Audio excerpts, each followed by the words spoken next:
자, 우리 저번 시간에 이어서 별의 탄생과 진화에 대해서 얘기해 보도록 하겠습니다. 빅뱅 초기에 우리가 원자가 생성되었다고 했는데요. 어떤 원자가 만들어졌다고 했었죠? 수소와 헬륨 원자들이 만들어졌다라고 얘기했어요. 그래서 이 우주에는 이 수소와 헬륨이 어떻게 되어 있다고요? 퍼져 있었을 거예요. 근데 이 수소와 헬륨들이 어떻게 균일하게 퍼져 있는 것이 아니라 불균일하게 퍼져 있어서 서로 뭉친다는 거죠. 서로 뭉쳐서 질량이 커지고 중력이 세져서 더 큰 천체를 만든다는 얘기죠. 그래서 이렇게 불균형하게 퍼져 있다고 했는데 요것들 우리가 성간물질이라고 했어요. 이 성간물질은 별들 사이에 넓은 공간에 매우 희박하게 존재하는 성질이죠. 근데 빅뱅 초기에는 지금보다 훨씬 더 밀도가 컸어요. 여하튼 이 성간물질이 있는데 이 성간물질 중에서 뭉쳐져 있는 부분이 있어요. 그걸 뭐라고 하죠? 우리가 성운이라고 합니다. 이 성운 중에서 우리가 별들이 만들어진 성운은 온도가 낮고 밀도가 높은 분이라고 했었죠, 선생님이. 밀도가 높고 이 온도가 낮은 성운에서 바로 별이 만들어지죠. 그래서 이 성운 이렇게 있어요. 이 성운에서 뭐가 발생한다고? 중력에 의해서 수축이 일어나는 거죠. 이렇게 중력에 의해서 수축이 일어난다. 저번 시간에 했던 거 복습하고 있는 거야. 그래서 중력에 의해서 수축이 일어난다. 그러니까 수축하니까 온도 에너지가 증가하겠죠? 온도 에너지로 증가하겠죠. 온도가 계속 뜨거워지고 있다는 얘기야. 그러다가 이제 원시별이 만들어지죠. 원시별은 아직 별은 아니야. 우리가 말하는 별이라는 것은 에너지까지 생산을 해야 돼. 얘는 단지 온도가 뜨거워서 빛이 나오는 것 뿐이지 에너지가 만들어지는 건 아니야. 그래서 이때는 중심부의 온도가 3000켈빈, 주변부의 온도가 1000켈빈. 당연히 뭐 이 온도를 외울 필요까지는 없어. 그냥 선생님이 안내해 주는 거야. 이때부터 우리가 원시별이라고 하죠. 그러다 점점 계속 뜨거워지는 거야. 중력 수축에 인해서 온도가 계속 뜨거워져. 그러다가 이제 진짜 별이 되는 거죠. 그래서 주계열성이 만들어지죠. 그래서 선생님이 주계열성 특징에 대해서 얘기했었어요. 그래서 어떻게 얘기했냐면 바로 수소핵 융합이 일어난다. 그래서 이 수소가 헬륨으로 바뀐다는 거죠. 그래서 4개의 수소가 헬륨으로 바뀌면서 뭐가 나온다? 에너지가 나온다고. 그래서 질량이 줄어들어서 이거 질량이 줄어들거든. 질량이 결손이 일어나서 이게 에너지로 바뀐다는 얘기죠. 그래서 선생님이 이 핵융합 얘기하면서 핵융합 정의했었죠? 핵융합.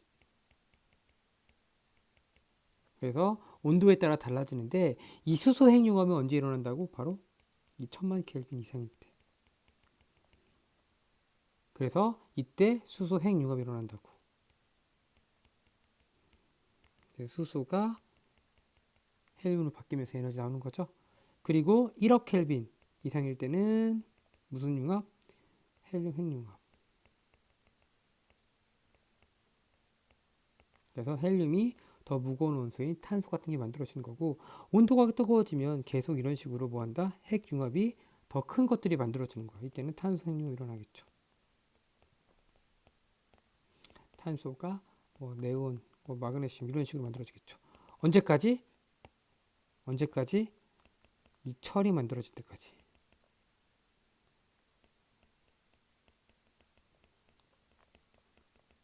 철까지만 만든다는 거야. 철보다 가벼운 원소들은 대부분 별 내부 핵융합으로 만들어진다는 얘기가 나와 있었죠.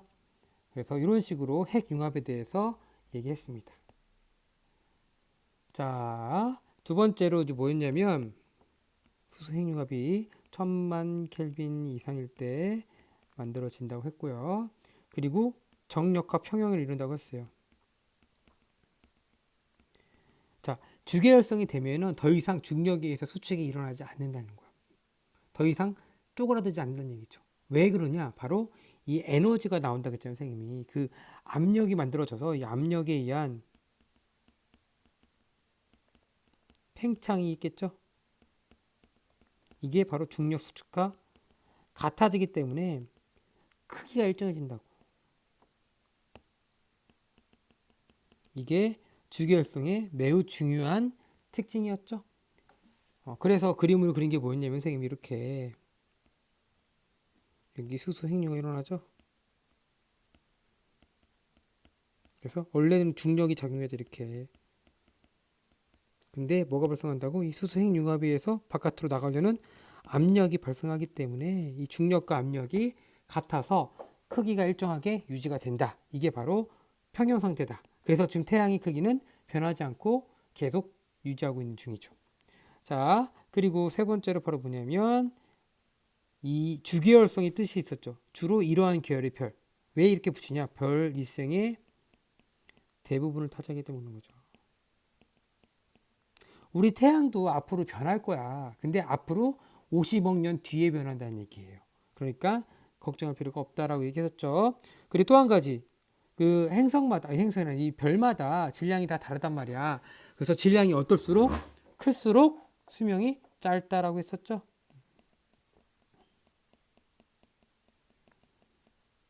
왜 그렇다고 했죠, 선생님이? 더 빨리 소모한다고. 더 빨리 소모하기 때문에 더 빨리 연료를 없애버리는 거야. 물론 연료가 더 많긴 하지만 그것보다도 훨씬 더 빠르게 소모가 되기 때문에 이런 식으로 수명이 짧다라고 얘기했습니다. 그래서 이런 식으로 주기율성 얘기하고 이제 이번 시간에 배울 거 얘기할게요. 그러면 이렇게 방금 선생님이 뭐라고 했냐면 여기 내부에서 수소 핵융합이 일어나고 그 주변에서는 이제 그냥 있는 거야. 그렇죠? 여기는 수소가 있겠죠. 그냥 온도가 아직 안 뜨거웠으니까 그냥 수소 상태에 있을 거야. 그래서 이걸 뭐라 하면 우리가 수소 껍질이라 부릅니다. 그래서 각이라 부르죠. 여러분들 각질 그러잖아. 그렇지? 그런 각질, 껍질, 각. 그리고 안에 이제 우리가 원래대로 하면 수소가 이렇게 헬륨으로 바뀐단 말이야. 수소 핵융합이 일어나죠. 근데 시간이 지나면 이 수소가 무한히 있는 것이 아니기 때문에 수소가 어떻게 되죠? 고갈이 일어나겠죠? 이 수소가 어떻게 된다? 고갈이 일어난다는 거야. 핵에 있는 수소가 여기 바깥에 말고 안에 있는 핵 수소가 고갈이 된다는 얘기죠. 다 타버린다는 거야. 그러면 뭐만 남아요? 이렇게 헬륨 핵만 남겠죠? 그럼 이 헬륨 핵만 남으니까 이 헬륨 핵들이 다시 뭐 하고 있는 거야? 수축이 일어나겠죠? 아까 전에는 방금 전까지만 하더라도 여기서는 이 압력의 팽창이 생겼잖아. 왜? 수소 핵융합을 했으니까. 근데 지금 수소 핵융합이 이제 멈춰버린 거야. 왜? 수소가 없으니까 핵융합을 만들 수 없잖아. 그러니까 헬륨핵만 남았는데 이 헬륨핵이 뭐 하는 거야? 이제 수축을 하겠죠.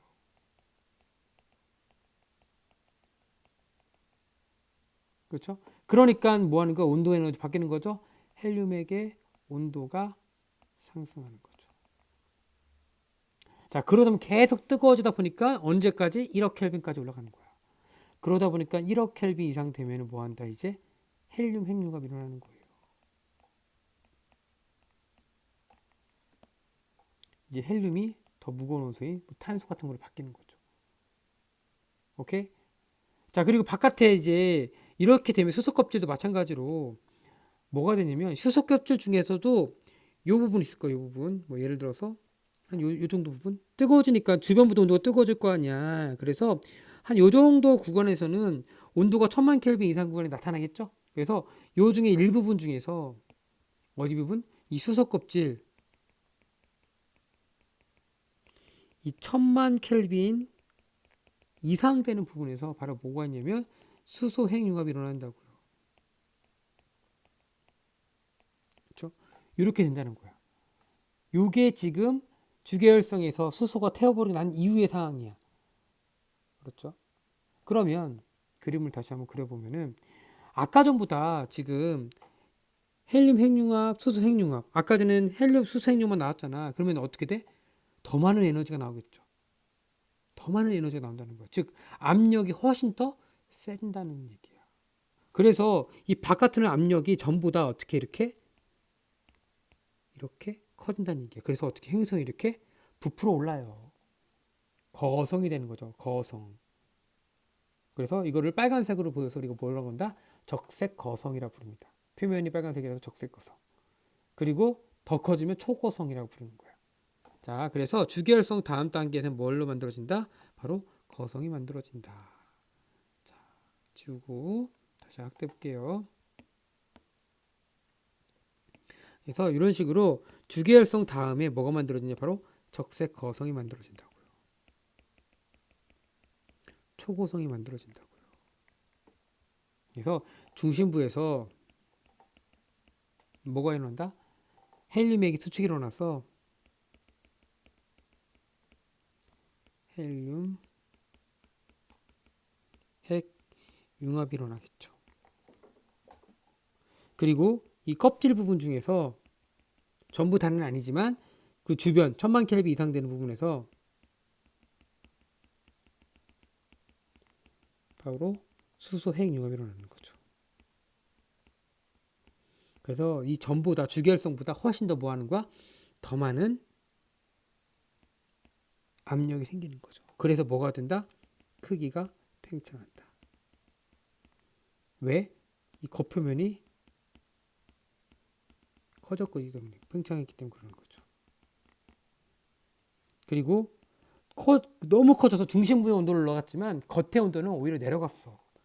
표면 온도는 하강합니다. 그래서 빨간색으로 보이는 거예요. 더 낮은 온도에. 오케이. 그리고 질량은 계속 감소 중이죠. 왜 그렇죠? 핵 융합하면 질량이 감소하잖아. 질량이 감소하고 부피는 커지고 질량은 감소했어. 그러니까 뭐가 감소해? 밀도가 감소하는 거죠. 별의 밀도가 감소하고 있습니다. 또한 밝기는 어떻게 밝기는 증가하겠죠. 왜? 더 많은 에너지가 나온다며. 더 많은 그 에너지가 나오니까 더 많은 빛이 나오는 거야. 그러니까 밝기는 오히려 증가합니다. 그래서 우리 태양 같은 경우도 50억 년 뒤에는 거성이 될 겁니다. 그래서 어디까지 부풀어 오냐면 우리 지구까지도 부풀어 올라요. 태양과 지구 사이 있잖아. 그 정도가 반지름이 되는 거야. 쉽게 말해서. 그 정도로 엄청 크게 부풀어 오릅니다. 그래서 거성이라는 거죠. 거성. 자, 이 상태에서 우리가 얘기하고 그 다음에 또 헬륨액이 다 타면 또 어떻게 될까? 뭐 그런 식으로 할 수 있는데 이거 두 가지로 나눌 수가 있어요. 이렇게. 하나는 뭐냐면 별의 질량이 작은 경우와 별의 질량이 큰 경우로 나눌 수 있어요. 작은 경우 같은 경우는 바로 뭐냐? 우리 태양 같은 경우예요. 그렇죠? 태양 같은 경우를 얘기를 하고 있어요. 그래서 다시 한번 이제 그려보면은 여기 이제 헬륨핵 있고 헬륨핵이 이제 뭐 헬륨이 여기 탄소로 바뀌잖아. 근데 헬륨이 다 타버렸어. 그럼 탄소만 남겠죠? 그럼 탄소가 어떻게 돼요? 다시 이제 수축하면서 온도가 계속 뜨거워질 거야. 근데 아까 전에 뭐라고 했냐면 이 탄소 핵융합이 일어나려면 8억 켈빈 이상이 돼야 되는데 얘가 질량이 작아서 중력이 수축이 일어났지만 그 정도 온도까지는 안 되는 거야. 질량이 작기 때문에. 그래서 핵융합이 이제 멈춰버리는 거야. 이제 이 탄소핵만 남고 핵융합이 일어나지 않아요. 그렇죠? 그럼 뭐만 작용하죠? 압력이 사라져 버리는 거야. 핵융합이 사라졌기 때문에 압력이 사라져 버려. 그러니까 중력에 의해서 수축만 일어나겠죠? 중력에 의해서 수축이 일어나서 여기 멀리 있던 수소나 뭐 그런 것들이 이렇게 떨어져야 되는데 너무 커져 버린 거야. 그래서 얘도 뭐라고 탄소 얘기 선생님이 매우 작겠죠. 온도는 높아요. 하지만 8억 켈빈은 안 돼. 그렇죠. 근데 질량이 매우 작기 때문에 어떻게 얘를 끌어당길 중력이 약해진 거야. 그러니까 뭐 질량이 세야지 끌어당길 텐데 너무 멀리 가버려서 안 되는 거야. 그래서 얘네들은 어떻게 되냐면 이렇게 퍼져 나갑니다. 이런 식으로 퍼져 나갑니다. 이걸 뭐라고 하니 우리가 행성상 성운이 되는 거죠. 다시 흩어지는 겁니다. 그리고 이 안에 남아있는 거 있죠? 남아있는 것들은 이제 탄소액이 남아있는 것도 뭐라 우리가 이제 백색 외성이 됩니다. 외성. 외가 뭐죠? 작을 외자죠? 그래서 우리 일본을 옛날에 뭐라 그랬어? 외나라 그랬잖아. 왜 외나라 그랬죠? 키가 작았어. 그래서 이 섬나라 사람들은 키가 옛날에는 매우 작았거든. 그래서 외라고 이름 붙인 거야. 반면에 이제 대륙으로 갈수록 이제 키가 컸고 아마 뭐 영양이나 뭐 그런 거에 관련이 있었던 것 같아요. 여튼 작다는 뜻이죠. 하얀색의 작은 별이라는 뜻인데 핵융합이 일어나지 않아요. 이게 별의 최후예요, 이게. 그래서 태양은 앞으로 백색 외생이 될 것이에요. 자, 반면에 이제 별의 질량이 큰 경우입니다. 뭐 태양의 10배 이상이 되는 거겠죠. 그런 것 같은 3배에서 4배 이상이 되는 건데요. 얘네들은 아까랑 좀 다르죠. 아까 전에 탄소에까지 만들어진다고 했잖아. 얘네들은 계속 일어납니다. 계속 일어나는 거. 탄소가 다 있으면은 그다음 뭐 하는 거야? 탄소 핵융합 일어나고 뭐 산소 핵융합 일어나고 어디까지? 철이 만들어져까지 핵융합이 계속 진행할 겁니다. 그래서 요 핵에 있는 부분에서는 핵융합이 계속 진행이 됩니다. 언제까지? 뭐 무거운 원소 계속 만들 거 아니야 이렇게. 그래서 우리 원래 뭐였죠? 수소, 뭐 헬륨, 뭐 탄소, 산소, 규소 등등등에서 어디까지? 이 철까지 만들어지는 거야. 자, 그러면 아무리 질량이 크더라도 철까지 만들면 더 이상 핵융합이 일어나요? 안 일어나요? 안 일어나요. 그죠? 핵융합은 여기까지밖에 안 일어난단 말이야. 그러면 이렇게 커졌을 거 아니야. 엄청 커졌을 거 아니야. 아까 전에는 의회 같은 경우는 질량이 매우 작기 때문에 얘가 퍼져나갔지만 얘는 안에 있는 질량이 크기 때문에 얘는 끌어당길 수 있어요. 얘네들을. 그래서 그 멀리 있는 것까지 어떻게 하는데 이렇게 전부 다 끌어옵니다. 얘는 끌어올 수 있어요. 왜? 질량이 크기 때문에. 그래서 이 중력에 의해서 중력 수축에 의해서 분기가 일어납니다. 자, 근데 이 떨어질 때 속도가 처음엔 느리겠지만 힘을 계속 당기고 있으니까 점점 빨라지겠죠? 그래서 핵에 도달했을 때는 정말 빠른 속도로 부딪힐 거야. 그래서 입자가 매우 작더라도 이 수많은 것들이 이렇게 동시든 뭐 계속 지속적으로든 어떻게 핵으로 떨어질 거 아니야. 그럼 뭐 하죠? 부딪히니까 폭발한다는 얘기예요. 그래서 시간이 더 지나면 뭐가 일어나냐? 바로 폭발이 일어납니다. 이걸 우리가 뭐라면 초신성이라고 합니다. 초신성. 그래서 매우 높은 온도로 얘네는 폭발하기 때문에 더 이 핵융합 온도보다 훨씬 더 큽니다. 그래서 매우 높은 온도로 만들 수가 있어요. 그래서 이때 바로 철보다 무거운 원소를 만듭니다. 이 폭발로 인해서, 별의 폭발로 인해서. 그래서 우라늄 뭐 그런 것들을 이 초신성 폭발을 만드는 거예요. 자, 그 상태에서 이제 폭발하고 남은 잔해들이 뭉쳐서 중성자 별이 되거나 또 하나는 블랙홀이 되는 거죠. 이 차이는 뭐냐면 질량이 매우 크면 블랙홀, 질량이 작으면 중성자별.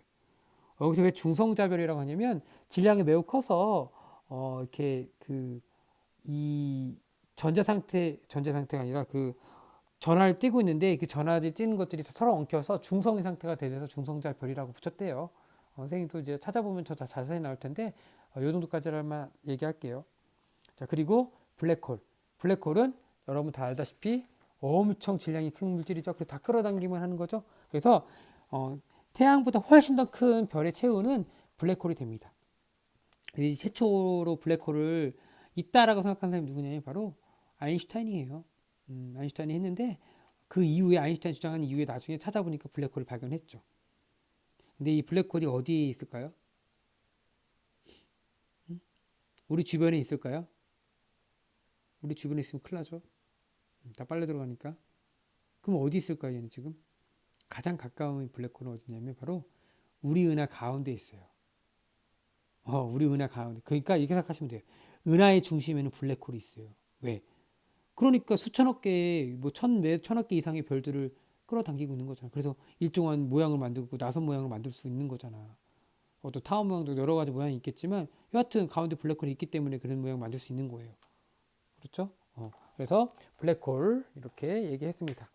자, 그러면 우리 한번 프린트 한번 보도록 하겠습니다. 자, 프린트 2페이지 보겠습니다. 우리 별의 진화 한번 얘기 한번 해볼게요. 주계열성의 끝. 그래서 주계열성이 끝날 무렵 별 중심부의 수소가 모두 소모되어 수소 핵융합이 멈추고 헬륨으로 된 중심 핵만 남는 거죠. 자, 그러면 이제 에너지 발생이 중단되겠죠. 그렇죠? 그래서 핵융합이 일어나지 않고 그래서 급격한 중력 수축으로 인해서 급격한 중력 수축이 일어나고 중심부 온도는 계속 올라가는 거야. 언제까지? 그 다음 핵융합이 일어날 때까지. 그래서 핵융합이 끝나 내부에서 외부로 하는 기체 압력이 사라지고 중력만 작용함으로 온도가 올라가겠죠.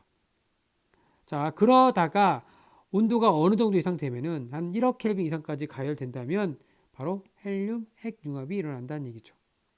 그래서 우리가 이렇게 하는데 가운데서는 헬륨과 그 주변부에서는 뭐한다? 수소핵륨이 다시 일어나서 겉부분이 팽창하여 거대해지는 거죠. 그래서 표면부의 온도가 얼마? 3000켈빈 정도 돼서 붉게 보여서 적색 거성이라고 합니다. 자, 이러면서 핵융합에 대해서 나와 있죠. 1000만 켈빈일 때 수소핵융합,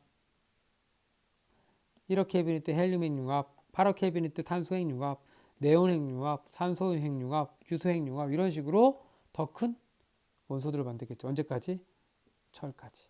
그래서 원소의 생성이잖아, 이 단원이. 그래서 원소의 생성 방법은 두 가지가 있는 거야. 첫 번째가 바로 뭐냐면 별 내부에서 일어나는 수소, 뭐 핵융합, 수소 핵융합이든 뭐든 핵융합. 그리고 두 번째가 바로 뭐냐면 별이 폭발할 때 초신성 폭발로 인해서 철보다 무거운 원소가 만들어지는 거죠. 그래서 이런 식으로 우리 얘기해서 정리를 했습니다. 그림을 보시면 이렇게 되겠죠. 주계열성은 이렇게 가운데 수소 핵융합, 수소가 있고요. 그리고 수소가 다 타버리면 가운데서 헬륨 핵융합까지 하는 거죠. 헬륨 핵 만들어지고 언제까지? 규소까지, 철이 만들어질 때까지. 이런 식으로 되는 거죠. 별이 지나면서 내부 온도가 높아져 더 무거운 원소의 핵융합까지 일어난다. 질량이 작은 별 같은 경우는 헬륨 핵융합까지, 질량 큰 별은 규소 핵융합까지 만들어서 철까지 만든다는 얘기죠. 그리고 얘의 특징이 뭐예요? 겉보면 팽창해서 붉게 보인다. 그리고 중심부 온도는 높지만 표면 온도는 낮다. 별 내부에서 생길 수 있는 가장 무거운 원소는 철이다. 그렇죠? 별 중심부에서 철이 생성되면 더 이상 핵융합 반응이 일어나지 않겠죠. 멈춰버리죠. 왜? 철이 안정된 원소이기 때문에 그렇죠. 자, 다음 별의 최후. 자, 질량이 작은 별 같은 경우는 태양보다 비슷한 경우죠. 그래서 헬륨 핵융합까지만 일어나기 때문에 중심부 탄소까지 만들어지고 탄소가 뭉쳐서 백색 외성이 되는 거고 중심부에서는 백색 외성이 되고 바깥 껍질은 팽창해서 행성상성원이 되는 거죠. 반면에 질량이 큰 별 같은 경우는 중심부 온도가 어떻게 된다? 계속 올라가기 때문에 어디까지? 철까지 생성이 된다고요.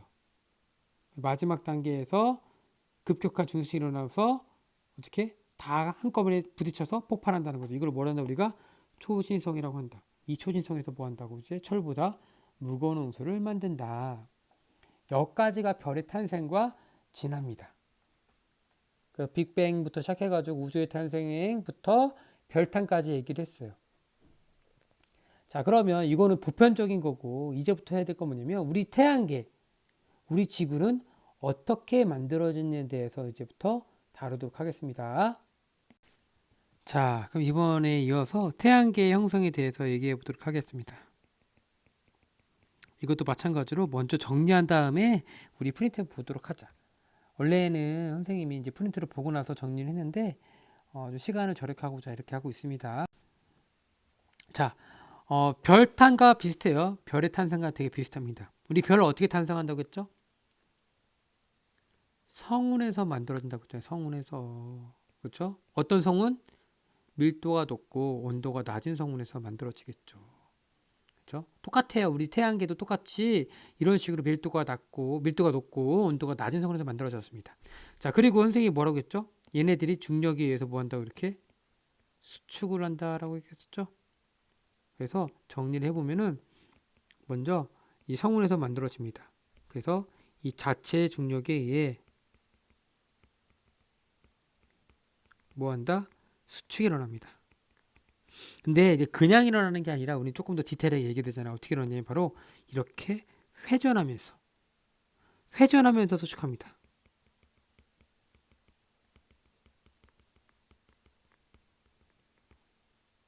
그래서 이 회전한다는 얘기는 뭐냐면 바깥쪽으로 향하는 원심력이 작용한다는 거죠. 무슨 얘기냐? 여러분들 자동차 살 때 부모님이나 뭐 누가 어떤 자동차 탈 때 운전하는 자동차 탈 때 어때요? 커브길 돌 때 바깥으로 쏠리잖아 몸이. 그런 걸 원심력이라고 하거든. 그거 얘기하고 있는 거야 지금. 그래서 원심력에 의해서 바깥으로 쏠리니까 어떤 식으로 되냐면 얘네가 이렇게 약간 짜부되는 모양으로 되는 거예요. 가운데 이렇게 뭉쳐져 있고 약간 누가 누른 것처럼 이렇게 원심력에 의해서 이런 식으로 납작한 원반 모양이 됩니다. 그래서 회전 속도가 빨라지면서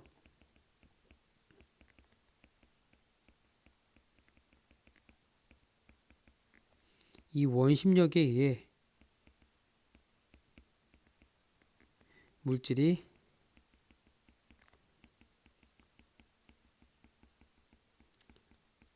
바깥쪽으로 밀려나 무슨 모양? 납작한 원반면으로 됩니다.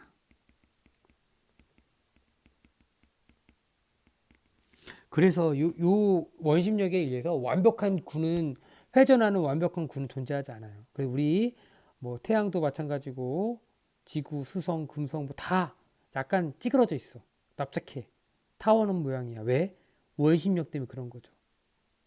회전하는 물체는 무조건 원심력이 작용해서 완벽한 구가 될 수가 없습니다. 알겠어요? 자, 여하튼 중심부에는 그래서 뭐가 있냐면 여기 중심부에는 바로 원시 태양이 만들어질 거고요. 이 주변부에는 미행성들이 만들어지는 겁니다.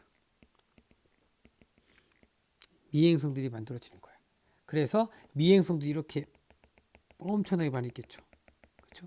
이 미행성끼리 뭐 한다 이제 부딪히겠죠. 그러면서 더 큰 행성들을 만든다는 얘기예요.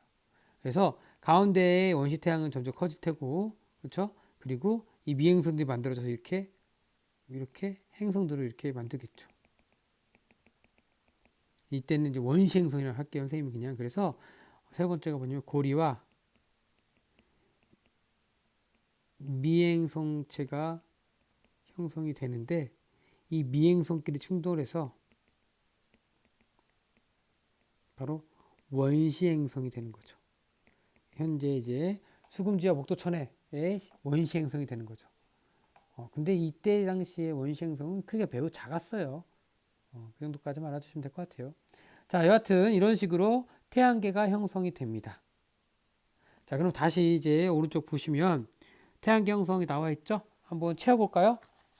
그래서 이걸 우리가 이렇게 선생님이 설명한 걸 뭐라고 하면 이걸 성운설이라고 합니다. 성운설. 성운으로부터 만들어졌다라고 해서 성운설이라고 얘기합니다. 그래서 첫 번째 태양계 성운 형성. 성운. 그래서 자체 중력에 의해 뭐한다? 수축. 그리고 회전한다고요. 근데 이 수축하면서 더 빠르게 회전하면서 회전 속도가 빨라지겠죠?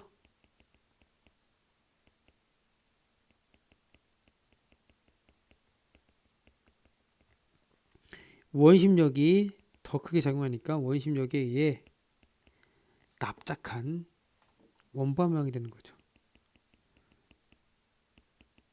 원반 모양으로 바뀐다는 얘기야.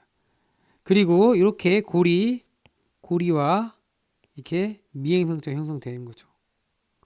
그래서 성운의 이 중심부 있죠? 이 중심부에서는 계속 수축해서 별이 만들어지는 거야. 그래서 압력과 밀도가 증가하고 그리고 그래서 중심부에 뭐가 만들어지냐? 중심부에는 원시 태양이 만들어지고 그리고 주변에 미행성체가 만들어지는 거죠. 그러다가 이제 원시 행성이 형성되는 거예요. 그래서 이 미행성들이 충돌해서 원시 행성이 만들어진다. 여기까지가 선생님이 태양계 형성인데 이 얘기의 요점은 뭐냐면 우리 태양과 우리 수금지와 복도천에는 거의 동시에 만들어졌다는 얘기죠. 그래서 태양의 나이랑 우리 지구의 나이랑 거의 비슷하잖아. 물론 이제 태양의 나이는 50억 년이라 얘기하고 우리 지구의 나이는 뭐 46억 년 뭐 이렇게 얘기하지만 거의 비슷하게 만들었다고 생각하셔도 상관없죠. 그 정도 차이는. 오케이? 그래서 성운설에 의해서 태양이 만들었을 때 뭐도 만들었다? 행성도 같이 만들어졌다. 자, 그러면서 우리 행성의 분류를 하는데요. 바로 지구형 행성과 목성형 행성으로 분류를 합니다. 표를 그리면서 한번 할 건데요. 한번 보자. 태양에서 가까운 곳에서는 온도가 높으니까 가벼운 기체들은 다 도망간 거야. 속도가 빠르니까. 그래서 무거운 원소들이 남아 있고요. 그래서 무거운 원소들로 구성된 반지름이 작고 밀도가 큰 행성들이 만들어진 게 바로 지구형 행성입니다. 그래서 다른 말로 암석형 행성이라고 그러죠. 왜? 밀도가 크니까.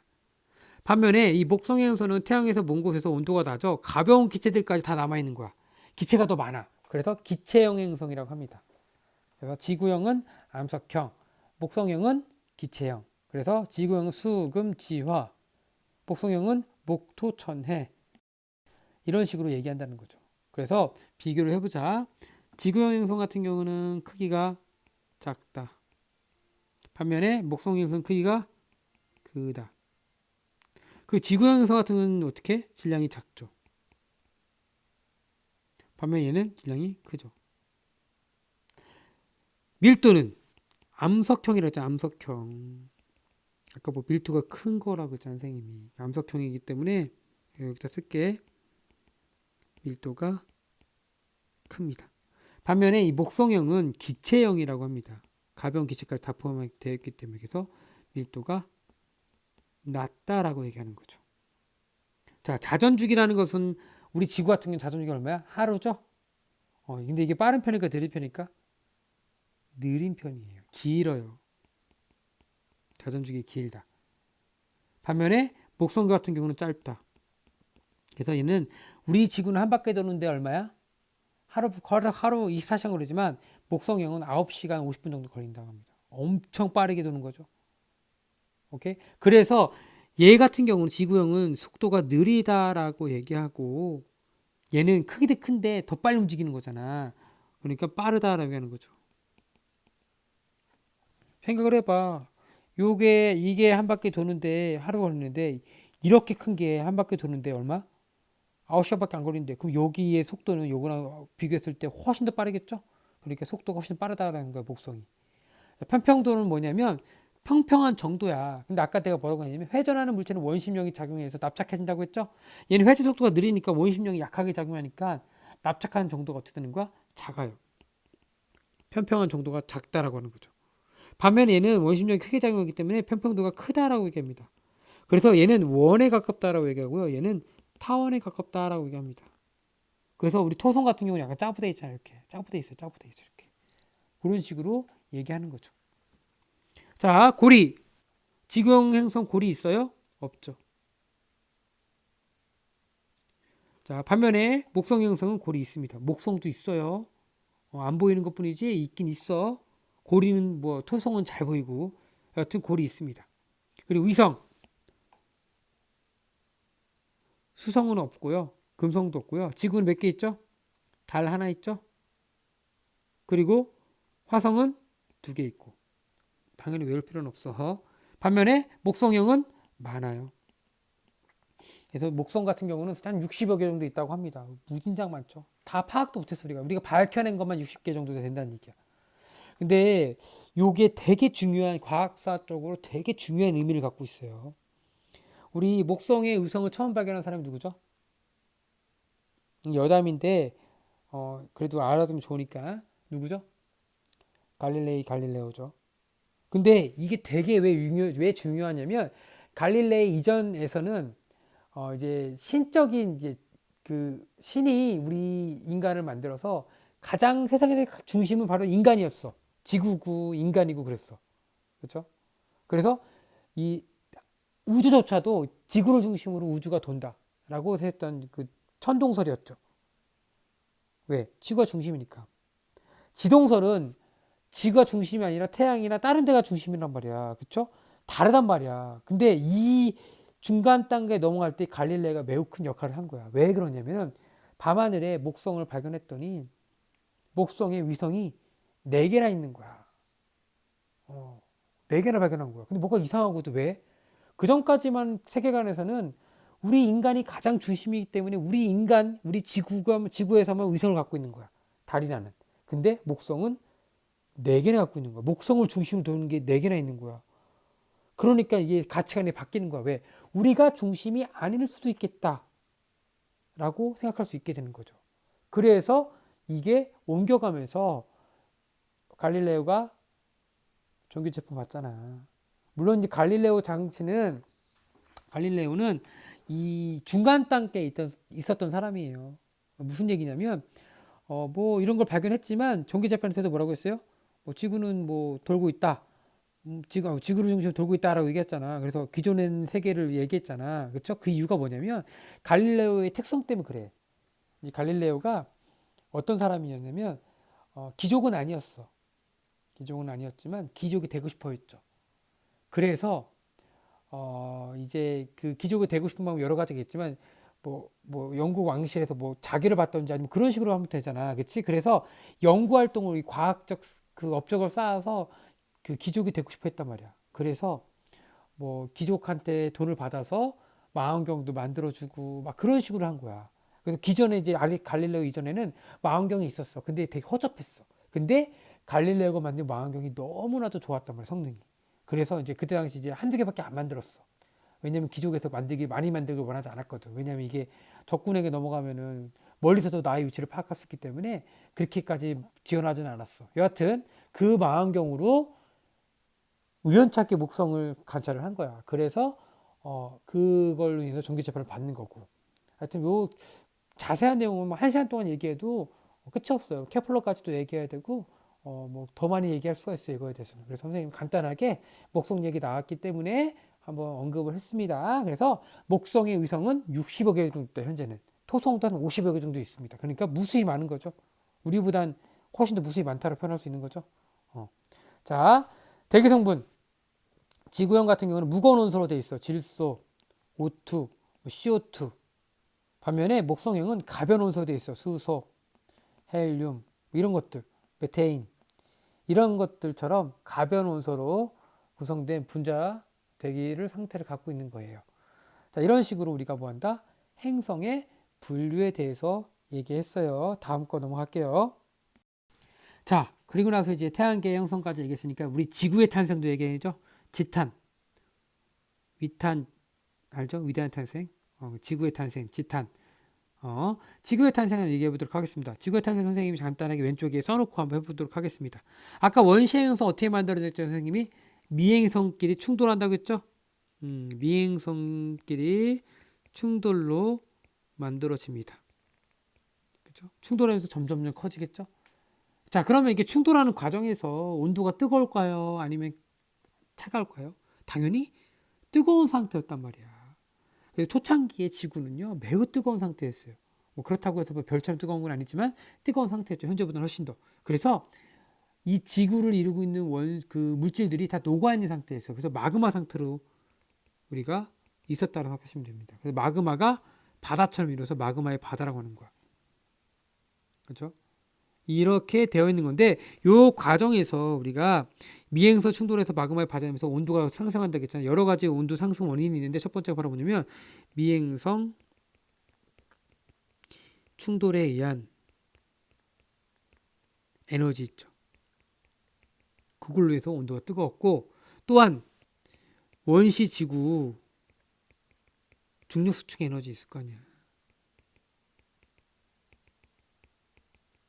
이걸로 해서 온도가 뜨거웠고요.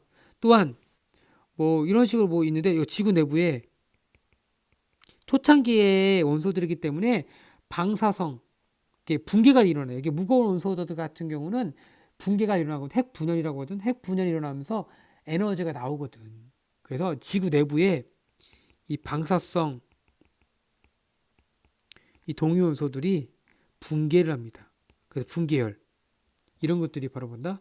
바로 뜨거웠죠. 또한 이제 이때 당시 기체가 뭐가 있었냐, 수증기가 되게 많았거든. 수증기에 온실 효과가 컸어요. 그래서 초창기의 우주 상태는 뭐한다? 매우 뜨거운 상태였기 때문에 다 녹아있는 상태, 마그마의 바다였습니다. 그래서 이때 당시에 우리 마그마 바다일 때 당시에 그 기체 상태는 수증기와 이산화탄소가 되게 많았죠. 그렇죠? 자, 이런 식으로 되다가 점점점 시간이 갈수록 뭐하냐? 미행성들이 무수히 무한히 많은 건 아니잖아. 어느 정도 되면은 다 거의 대부분 떨어졌단 말이야. 그래서 어느 시점이 지나가면서 뭐냐면 어느 정도까지는 표면 온도가 증가하다가 어느 순간부터는 어떻게 표면 온도가 감소하죠. 왜? 미행성들이 감소하잖아. 그래서 식어가는 거야. 이제 지구도 이제 식어가면서 뭐냐면 멘틀과 핵이 분리가 됩니다. 자, 식어가는데 이제 식을 때 우리 여러분들 알겠지만 무거운 건 가라앉고 가벼운 건 떠오르겠죠? 그런 식으로 이제 무거운 건 가라앉는 핵이 만들어지고 떠올라서 뭐 지각이나 뭐 멘틀이 만들어지는 거여서 먹으면 층상 구조가 만들어집니다. 핵, 내핵, 외핵, 뭐 멘틀, 뭐 그런 식으로만 지각 이렇게 만들어진 층상 구조가 형성이 됩니다. 오케이. 그리고 나서 이제 뭐가 만들었냐? 우리가 겉부분이 딱딱해지는 거야. 원시 지각이 형성되는 거죠. 딱딱해지는 원시 지각이 형성되는 거죠. 자, 이 상태에서 원시 지각이 만들어지고 나서 이제 더 온도가 내려가면 이제 그때 우리 수증기가 많다고 했잖아요. 수증기가 이제 비가 돼서 내리는 거야. 이 지구의 온도가 계속 내려가면서 뭐 한다? 이 수증기가 비가 돼서 내려서 뭐 만드냐? 바다를 만듭니다. 원시 해양을 만드는 거죠. 그래서 요때를 기준으로 우리가 거의 뭐냐면 이때까지 그 전까지는 미행성 충돌이 감소하긴 했지만 떨어지긴 떨어졌단 말이야. 그러다가 바다가 만들어질 쯤에 뭐가 만들어지면 더 이상 안 떨어집니다. 그래서 이제 그 전까지는 질량과 크기가 증가했지만 요 만들어진 시기부터는 질량과 크기가 일정해집니다. 즉 무슨 얘기냐? 현재의 지구의 크기, 질량 정도가 된다는 얘기예요.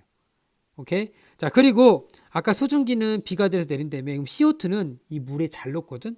이 CO2가 물에 녹아요. 그래서 이때 초창기에 만들어졌던 수증기 CO2는 대부분 사라지고 뭐만 많이 남았냐면 질소가 많이 남은 거예요. 왜 질소가 많이 남냐? 이 질소의 양은 옛날이나 지금이나 거의 비슷해. 왜? 질소는 되게 안정적인 분자거든. 그래서 질소가 안정적이기 때문에 그 상태 유지하면서 질소가 오히려 많아진 거고, 그 다음에 산소, 그 다음에 뭐 아르곤, 뭐 이런 식으로 됩니다. CO2 이런 식으로 돼서 현재의 대기 상태는 질소와 산소가 가장 많은 거죠. 산소 같은 경우는 처음부터 많아진 건 아니고 바다가 만들어진 이후에 바다 속에 이제 광합성 생명체가 출현하면서 산소가 만들어진 거예요. 자, 여하튼 여기까지가 이제 원시 지구의 형성 과정에 대해서 얘기했습니다. 자, 이 내용은 우리가 선생님이 뭐 옛날에 우리 계약 연기함에 따라서 마인드맵에서 많이 설명했기 때문에 잘 알 거라 생각합니다. 자, 정리 한번 해볼게요. 미행성이 충돌해서 그렇죠?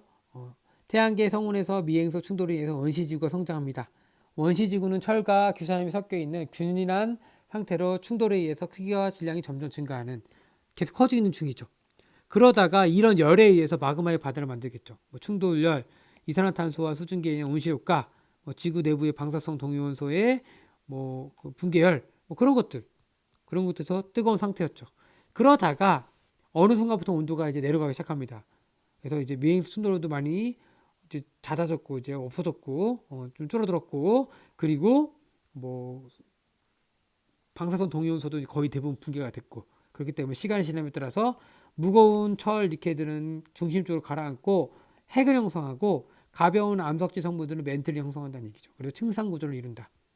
그리고 그 겉부분에 지각은 딱딱해지는 거죠. 그래서 지구 표면은 서서히 식어가면서 지구 표면은 단단히 굳어져 원시 지각을 형성하는 거죠. 오케이? 그리고 더 시간이 지나면 온도가 더 내려가서 이제 수증기가 비가 내리는 거죠. 근데 여러분들 이게 생각할 게 뭐냐면 비가 하루 이틀 내린 게 아니야. 그냥 뭐지 몇만 년씩 내렸겠죠. 그 많은 수증기가 한꺼번에 탁 떨어지진 않았을 거 아니야. 그러니까 엄청 오랜 시간 동안 비가 내려서 바다를 만든 거야.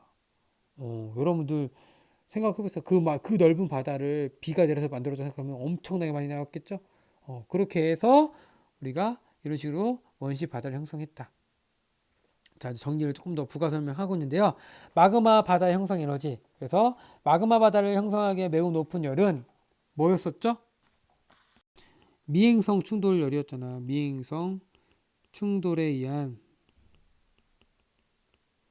에너지도 있었고요. 원시 지구 질량 증가에 의한 중력 수축 에너지. 그리고 수증기의 온실효과. 그리고 방사성 동위원소의 붕괴열. 이런 것들을 인해서 마그마의 바다를 형성했고, 자, 원시 지구가 탄생했을 때는 현재 지구 반지름의 0.1배속 정도밖에 안 됐다는 거야. 이 정도 상태밖에 안 됐고 현재는 이렇게 커졌다는 얘기죠. 그렇죠? 그래서 미행성이 계속 충돌함에 따라서 크기와 질량이 증가했다. 그래서 미행성 충돌 빈도는 멘틀과 핵의 분리 이후에 점차 감소하였다. 오케이? 이런 식으로 하시면 될 것 같고요. 자, 그러면 우리 이제 마지막 정리. 지구와 생명체를 구성하는 원소에 대해서 얘기해 보도록 하겠습니다. 자, 우주를 구성하는 원소. 우주를 구성하는 주요 원소는 주로 뭐였죠? 수소와 헬륨이었죠? 수소와 헬륨. 헬륨이다. 우주에서 가장 양이 많고 가벼운 수소는 가장 많다고 했으니까 지구에는 극히 적은 양만 존재합니다. 두 번째 양이 많은 헬륨도 그렇죠? 우리 지구에는 적은 양만 남아 있어. 그래서 우주를 구성하는 건 수소와 헬륨이 가장 많지만 지구를 구성하는 원소 중에 가장 많은 건 아니라고요. 왜? 걔네들은 다 날아갔기 때문에 그런 거야. 자, 지각을 이루는 보자. 지구 전체의 약 1%를 차지하는 지각은 구성 원소 중 뭐가 제일 많을까요? 우리 이게 중학교 때 배웠냐 모르겠네. 오시알페 칼라카마. 이게 바로 지각을 이루는 8대 원소거든. 오시 규소 알페 칼라카마. 뭐 이렇게 외우는데 그렇게까지 외울 필요는 없고 가장 많은 것만 알면 돼. 바로 뭐냐면 산소와 규소죠. 멘틀과 핵 같은 경우 지구 전체를 차지하는 것 멘틀과 핵은 뭐가 제일 많다고? 철과 마그네슘. 왜? 무거운 건 다 가라앉았잖아. 그래서 철이 마그네슘이 가장 많다고 얘기하는 거예요.